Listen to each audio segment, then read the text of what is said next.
আমারই চেতনার রঙে পান্না হলো সবুজ, চুনি উঠল রাঙা হয়ে।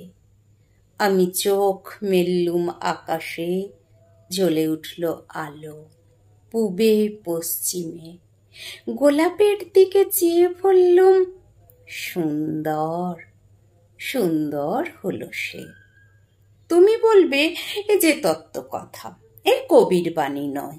আমি বলবো এ সত্য, তাই এ কাব্য, এ আমার অহংকার।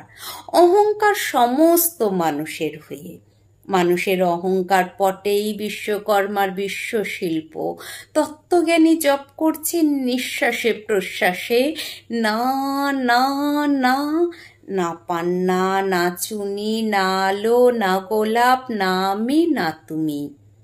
ওদিকে অসীম যিনি, তিনি স্বয়ং করেছেন সাধনা মানুষের সীমানায়, তাকেই বলে আমি। সেই আমির গহনে আলো আঁধারের ঘটল সঙ্গম, দেখা দিল রূপ, জেগে উঠল রস, না কখন ফুটে উঠে হলো হাঁ, মায়ার মন্ত্রে, রেখায়, রঙে, সুখে দুঃখে। একে বলো না তত্ত্ব, আমার মন হয়েছে পুলকিত। বিশ্ব আমি রচনার আসরে, হাতে নিয়ে তুলি, পাত্রে নিয়ে রং। পণ্ডিত বলছেন বুড়ো চন্দ্রটা নিষ্ঠুর, চতুর হাসি তার। মৃত্যুদূতের মতো গুড়ি মেরে আসছে সে পৃথিবীর পাঁজরের কাছে। একদিন দেবে চরম টান তার সাগরে পর্বতে। মর্তলোকে মহাকালের নূতন খাতায় পাতা জুড়ে নামবে একটা শূন্য, গিলে ফেলবে দিন রাতের জমা খরচ। মানুষের কীর্তি হারাবে অমরতার ভান, তার ইতিহাসে লেপে দেবে অনন্ত রাত্রির কালি।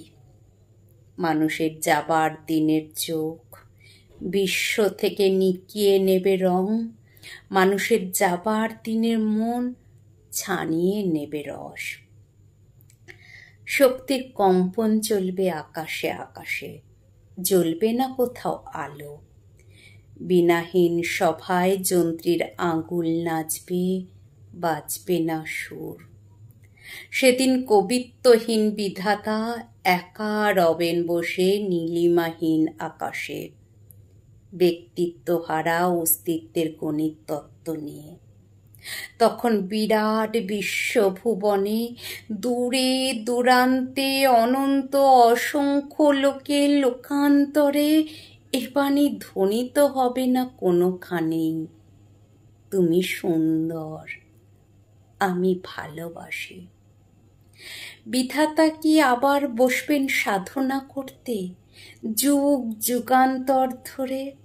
প্রলয় সন্ধ্যায় জপ করবেন, কথা কও কথা কও, বলবেন বলো তুমি সুন্দর, বলবেন বলো আমি ভালোবাসি।